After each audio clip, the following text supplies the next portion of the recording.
Bismillahirrahmanirrahim. Wassallallahu ala sayyidina Muhammad wa ala alihi wa sahbihi wasallam.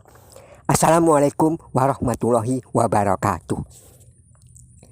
Kisah ini diceritakan dari kitab Simarul Yani'ah Firyadil Badi'ah karya Syekh M. Nawawi Banten, bahwa ada seorang ibu yang mendatangi ulama besar Imam Hasan Al-Basri. Ibu itu baru saja ditinggal mati anaknya yang perempuan. Ia mengaku masih merasa rindu kepada anaknya.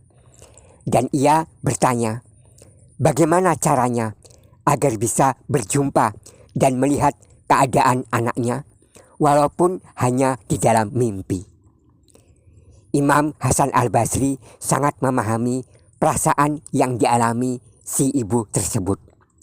Beliau kemudian menyarankan kepada si ibu ini agar melakukan sholat hajat 4 rakaat setelah sholat isya. Di setiap rakaat setelah membaca surah Al-Fatihah, bacalah surah Al-Hakumut Takatsur. Sesudah sholat, lalu silahkan berbaring dan terus-menerus membaca sholawat Nabi sampai kemudian tertidur. Ibu itu mendengarkan baik-baik apa yang dikatakan oleh Imam Hasan Al-Basri. Lalu ia segera pulang dan melaksanakan apa pesan sang imam. Terjadilah apa yang dikehendaki sang ibu. Ia dapat berjumpa dengan anak perempuannya yang telah meninggal, tetapi ia begitu terkejut karena melihat anaknya itu terbelenggu dan terpasung dalam siksa kubur. Setelah bangun dari tidur, ia kembali menemui Imam Hasan Al-Basri dan mengabarkan kondisi anaknya yang ia saksikan di alam barzah dalam mimpinya.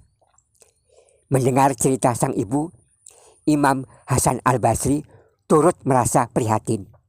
Lalu menyarankan ibu ini agar bersedekah kepada fakir miskin, kepada anak yatim, dan sebagainya. Yang amalan sedekahnya itu, pahalanya, dihadiahkan untuk ahli kubur. Yang dimaksud yaitu anaknya. Ibu tersebut pun pulang dan mengikuti saran Imam Hasan Al-Basri. Benar saja, ia sekarang bermimpi melihat kondisi anaknya di alam kubur telah berubah. Bahkan kali ini Imam Hasan Al-Basri juga bermimpi bertemu anak perempuan tersebut.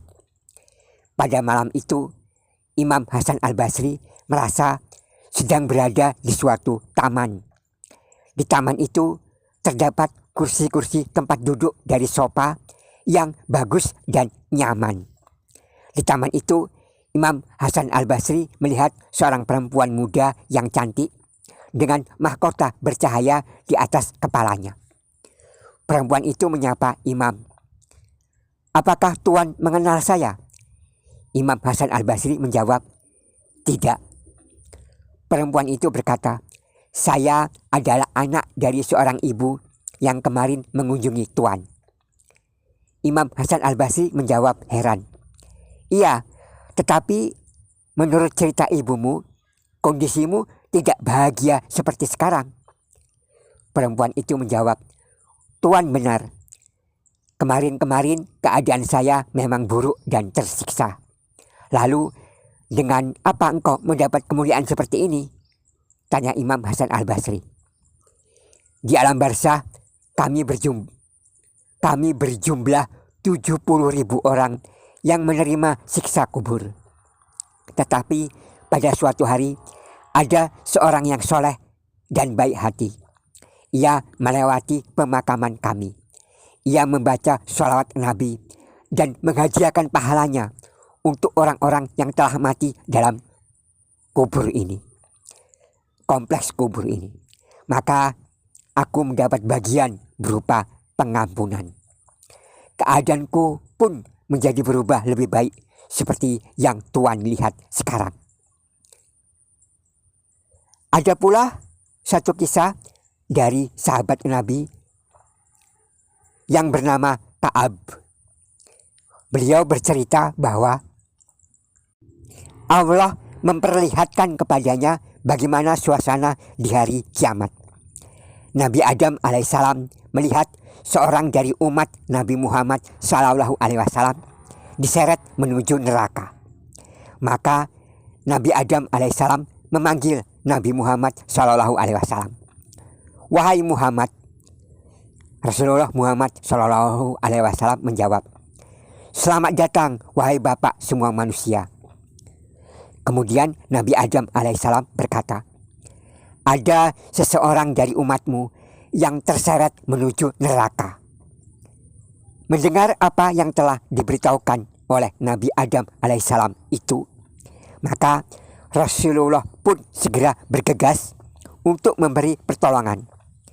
Nabi Adam alaihissalam berjalan menunjukkan di mana tempatnya. Nabi Muhammad sallallahu alaihi wasallam mengikutinya dari belakang. Setelah Rasulullah menemukan orang itu, maka Rasulullah kemudian berseru kepada malaikat yang sedang menyeret umatnya. Wahai malaikat Tuhanku, hentikan, hentikan. Tapi para malaikat itu berkata, wahai Muhammad, apakah engkau tidak membaca ayat Allah tentang hak-hak kami? Ku anfusakum naro wa kuduhan nasu wal hijaratu alaiha malaikatun jilasum sidadul la ya'suna allaha ma amarahum wa yaf'aluna ma yu'marun. Peliharalah dirimu dan keluargamu dari api neraka yang bahan bakarnya manusia dan batu. Penjaganya malaikat-malaikat yang kasar dan keras, yang tidak durhaka kepada Allah terhadap apa yang Dia perintahkan dan selalu mengerjakan suruhan-suruhan Allah. Tiba-tiba terdengar kemudian satu suara yang berseru, patuhilah Muhammad. Lalu Rasulullah Shallallahu Alaihi Wasallam meminta malaikat agar melakukan penimbangan untuk menimbang segala amal perbuatan orang tersebut. Kemudian para malaikat segera menimbang kembali amal perbuatan orang itu. Dan ternyata seperti hasil timbangan yang sebelumnya, amal buruk orang itu tetap lebih berat dan lebih banyak daripada amal baiknya. Maka Rasulullah Shallallahu Alaihi Wasallam kemudian mengambil secari kertas dari saku atau kantong pakaian beliau. Kemudian meletakkan secari kertas tersebut di atas timbangan amal baik orang itu. Seketika itu pula amal buruk yang tadinya lebih berat dari amal baiknya kini berbalik menjadi lebih ringan.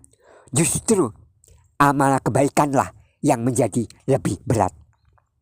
Hingga manusia itu merasa sangat bahagia. Orang itu pun bertanya, demi ayah dan ibuku, siapakah engkau? Maka Rasulullah Shallallahu Alaihi Wasallam menjawab, aku adalah Muhammad. Orang itu pun menangis dan mencium telapak kaki Rasulullah Shallallahu Alaihi Wasallam dan berkata, wahai Rasulullah, secari kertas yang tadi itu apa? Rasulullah Shallallahu Alaihi Wasallam menjawab, itu adalah bacaan sholawatmu yang pernah engkau ucapkan semasa di dunia, dan aku menjaganya untukmu.